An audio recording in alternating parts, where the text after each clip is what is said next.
নমস্কার, আমি সঞ্চিতা। আমার এই ছোট্ট চ্যানেলে আসার জন্য তোমাদেরকে অসংখ্য ধন্যবাদ। সেই দিন ঘুরতে চলে গেছিলাম সবাই ফ্যামিলি মিলে। আমাদের বাড়িতে একটা দিদি আর একটা ভাগনা এসেছিল।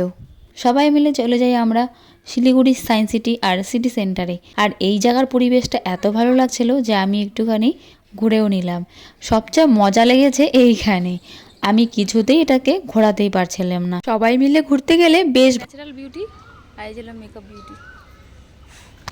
এখানে বসেছিলাম আমরা একটা শো দেখার জন্য, যার নাম ছিল তারা মণ্ডল। বেশ অনেক সময় বসে থাকি আর শোও দেখি। অন্ধকার ছিল বলে দেখাতে পারলাম না। ওখানের একটা থিম ছিল বন দপ্তর সুরক্ষা কেন্দ্র। তারপরে তুলে ধরা হয়েছে নানান উপজাতিকে।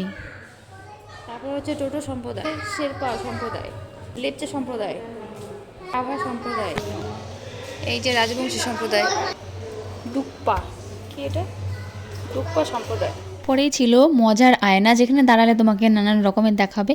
আর আমরা এখানে ঢুকে যাই। এখানে বিশ্বাস করবে না, তোমার মনে হবে যেই দিকে যাচ্ছি সেই দিকেই দরজা, সেদিকেই বেরোনোর রাস্তা, কিন্তু আদতেও তুমি রাস্তা খুঁজেই পাবে না। এটাকে বলে হচ্ছে ভুলভুলাইয়া। তারপরে দেখো, এইটা হচ্ছে মাকড়সার জাল। এই জায়গাটা না আমার এতটা ভালো লেগেছে, তার জন্য আমি ওখানে ঘুমিয়েই পড়েছি।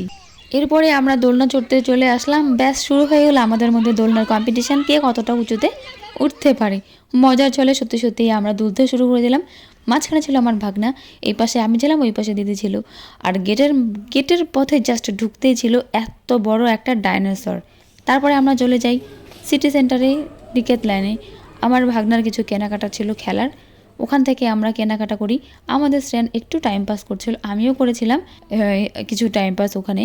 তো আমাদের শ্রেয়ান সাইকেল ঝালিয়ে টাইম পাস করছে। আর হঠাৎ করে বাইরে প্রচুর বৃষ্টি হচ্ছিল, আমরা টেনশনে পড়ে গেছিলাম বাড়ি আসবো কি করে। ফাইনালি আমরা বাড়িও আসি।